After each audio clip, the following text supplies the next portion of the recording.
নগাঁৱত উপস্থিত জিলাখনৰ অভিভাৱক মন্ত্ৰী কৃষ্ণেন্দু পাল আৰু মন্ত্ৰী কেশৱ মহন্ত নগাঁৱত বৰ্তমান চলি থকা বিভিন্ন উন্নয়নমূলক কাম-কাজৰ খতিয়ান লোৱাৰ উদ্দেশ্যৰে নগাঁৱত আহি উপস্থিত হয়হি নগাঁৱৰ অভিভাৱক মন্ত্ৰী তথা অসম চৰকাৰৰ পশুপালন আৰু পশু চিকিৎসা মীন বিভাগৰ মন্ত্ৰী কৃষ্ণেন্দু পাল লগতে উপস্থিত হয় বিভাগীয় মন্ত্ৰী কেশৱ মহন্ত। এই উপলক্ষে নগাঁও জিলা আয়ুক্ত কাৰ্যালয়ৰ সভাকক্ষত জিলাখনৰ অভিভাৱক মন্ত্ৰীগৰাকীয়ে জিলাখনৰ বিভিন্ন বিভাগৰ মুৰব্বীসকলৰ সৈতে এক পৰ্যালোচনা বৈঠকত মিলিত হয়। বৈঠকৰ আৰম্ভণিতে মন্ত্ৰী ডাঙৰীয়া মুখ্যমন্ত্ৰী মহোদয়ে অসমৰ চাহ বাগিচাসমূহত কাম কৰা শ্ৰমিকসকলৰ বাবে গ্ৰহণ কৰা অভিলাষী আঁচনি এটিকলি দুটিপাত আঁচনিখনৰ অগ্ৰগতিৰ সন্দৰ্ভত জিলা শ্ৰম বিভাগৰ পৰা বুজ লয়।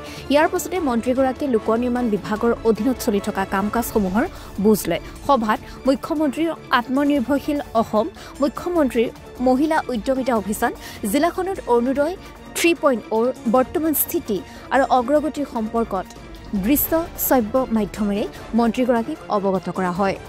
নগাঁও জিলাত আমাৰ ফ্লাড প্ৰিপেয়াৰনেছ যিটো আমাৰ কাৰণে আমি ইয়াত ৰিভিউ মিটিং পাতিছোঁ আৰু আমাৰ গোটেই বিধায়ক বহৰমপুৰ, নগাঁও, তাৰপিছত আমাৰ ৰহা আৰু আমাৰ মাননীয় মন্ত্ৰী কেশৱ মহন্ত মহোদয় উপস্থিত আছিলে।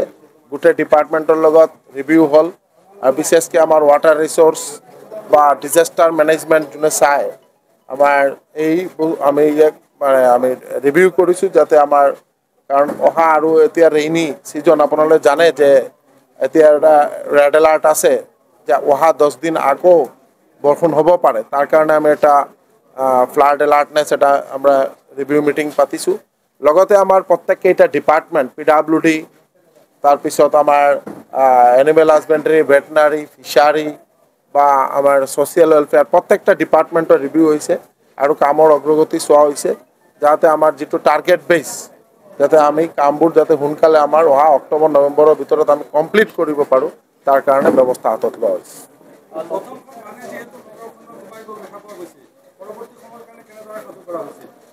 বেচিকেলি এইটো কপিলি নৈৰ ইয়াৰ কাৰণে এইটো অলপ মানে অভাৰটপ হৈছে আৰু আমাৰ ইয়াত আমি যিটো ৰিভিউ মিটিঙত দেখিছোঁ যে আমাৰ ইয়াত কোনোবা হোৱা নাই মানে মাটাউৰি ছিঙি যোৱা নাই, তাতে কোনোবা যদি পানী হৈছে এইটো অভাৰটপ হৈছে আৰু ইমান ৰেইন হ'ল যোৱা যিটো আমাৰ লাষ্ট 29-30 মে একেদিনা 500 mm ওপৰত ৰেইন হ'ল। এইটো এটা হাইয়েষ্ট ৰেইন যাৰ কাৰণে এইটো ইমান মানে গোটেই চব ফালেই বহুত মানে আপোনাৰ দেখিছে নহয় গুৱাহাটী হওক, বৰাক ভেলী হওক, প্ৰত্যেকটা নগাঁও প্ৰত্যেক এৰিয়াতেই অলপ ফ্লাড হৈছে।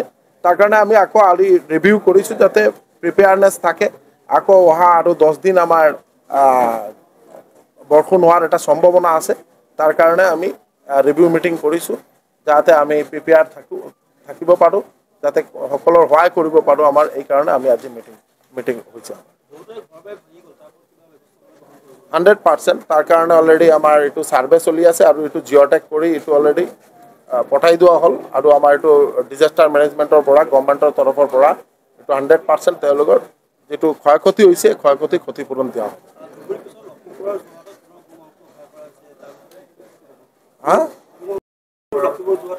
চাওক এতিয়া এটা মানে এইটো মানে এনেকুৱা এটা যে মানে এই এটা মানে মানুহ তেওঁলোকে এইটো সদায় আমাৰ মানে এটা চিন্তাধাৰা যে মন্দিৰ কেনেকুৱা অপবিত্ৰ কৰিব আমাৰ মাননীয় মুখ্যমন্ত্ৰী মহোদয় কঠোৰ হাতে এইটো মানে যিমান দুষ্কৃতিকাৰী চব ধৰিব আৰু আমাৰ এইটোৰ ওপৰত পুৰা নিৰ্দেশ দিছে মাননীয় মুখ্যমন্ত্ৰী মহোদয় যাতে আমাৰ যে সনাতনী হিন্দু শাস্ত্ৰ আৰু নীতি নিয়ম মানি আমি যাতে আমাৰ জীৱন নিৰ্বাহ কৰিব পাৰোঁ। তাতে যদি কোনোবা মানুহে আমাৰ ধৰ্মৰ ওপৰত আঘাত দিয়ে তাতে কেতিয়াও মানি লোৱা নহয়। চাওক গৌৰৱ গগৈ কি কৈছে, গৌৰৱ গগৈ কি কোৱা নাই এইটো আপোনালোকৰ মিডিয়াৰ ছাবজেক্ট, মিডিয়াত কৰি থাকে। আমি ডেভেলপমেণ্টৰ কাৰণে আমি কাম কৰি আছোঁ। আমাৰ মাননীয় মুখ্যমন্ত্ৰী ডক্টৰ হিমন্ত বিশ্ব শৰ্মা মহোদয় এই যে যোৱা 4 বছৰ যিদিনৰ পৰা মুখ্যমন্ত্ৰী হিচাপে আসীন হৈছে তাৰ পিছৰ পৰা আপোনালোকে দেখিব গোটেই অসমৰ চাৰিওফালে যে সম উন্নয়ন ডেভেলপমেণ্টৰ কাৰণে কাম কৰি আছে। আমি মন্ত্ৰী বা আমাৰ বিধায়কসকলে ডেভেলপমেণ্টৰ কাৰণে কাম কৰি আছোঁ। কেনেকৈ আমাৰ অসমখন গোটেই ভাৰতবৰ্ষৰ মাজত এটা উন্নত ৰাজ্য হিচাপে প্ৰতিষ্ঠিত হয় গোটা অসম যাতে আমাৰ অসমত যাতে ইণ্ডাষ্ট্ৰিয়েল হাব হয় তাতে যাতে কৰ্মসংস্থানৰ ব্যৱস্থা হয় তাৰ কাৰণে মাননীয় মুখ্যমন্ত্ৰী মহোদয়ে কাম কৰি আছে আৰু কোনে কি কৈছে কংগ্ৰেছে কি ক'লে এইবিলাক আমাৰ চোৱাৰ এতিয়া টাইম নাই আমাৰ হ'ল ডেভেলপমেণ্ট ডেভেলপমেণ্টৰ ভিত্তি কৰি আমৰা কাম কৰি আছো ওকে থ্যাংক ইউ